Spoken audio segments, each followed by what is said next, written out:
kama rais alifanikiwa kugawa pikipiki kwa wana CCM wote kata zote, kwa nini zile pikipiki asigawe kwa vijana kwenye vijiwe? Akatoa malengo ya 3.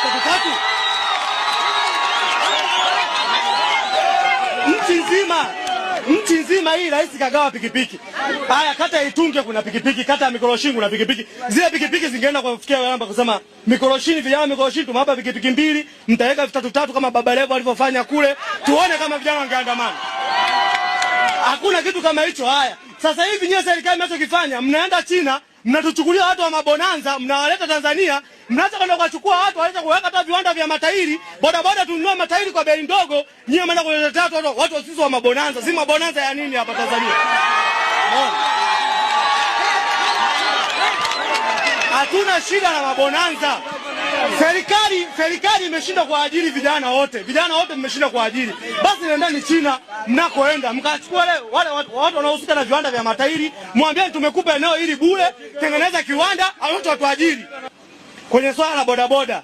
Haya, bodaboda mnawapiga vita, mnasema bodaboda ndio walioandamana, bodaboda ndio waliochoma CCM. Sasa hivi hapa Tanzania, hapa Kiela, wala maeneo mengine, sisi mwisho kulala saa 6. Tunashinda kujiachia. Kuna watu wengine wanataka kufanya kazi mpaka usiku, hatufanyi. Fimbo juu, viboko. Na viboko vingi. Kulala mwisho saa 6, hakuna kutembea zaidi hapo. Kwani Tanzania nzima hii wote mnaishia saa 6 kulala? Vijana wanachokidai wanakijua. Hata nyie serikali mnakijua. Vijana wanasema wanadai kitu fulani. Sasa hili kisitokee kila kitu kilichotokea tarehe 29 Oktoba. Inabidi viongozi mtoke hadharani, muongee kama anavyoongea waziri mkuu sasa hivi. Anatoka hadharani anaongea.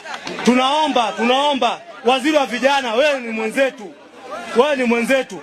Sisi sasa hivi wote hapa tunachukulia kama watu wengine wanasema kama hili swala la utekaji. Kama mimi nilipoongea hapa naanza kuwa na wasiwasi. Bwana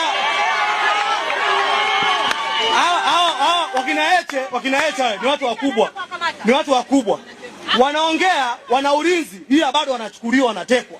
Sasa sisi ambao hatuna ulinzi tunategemea kutembea kwa mguu kwenda nyumbani. Sisi tunachukuliwa kama nyanya tu, tunaokota tu, umeondoka.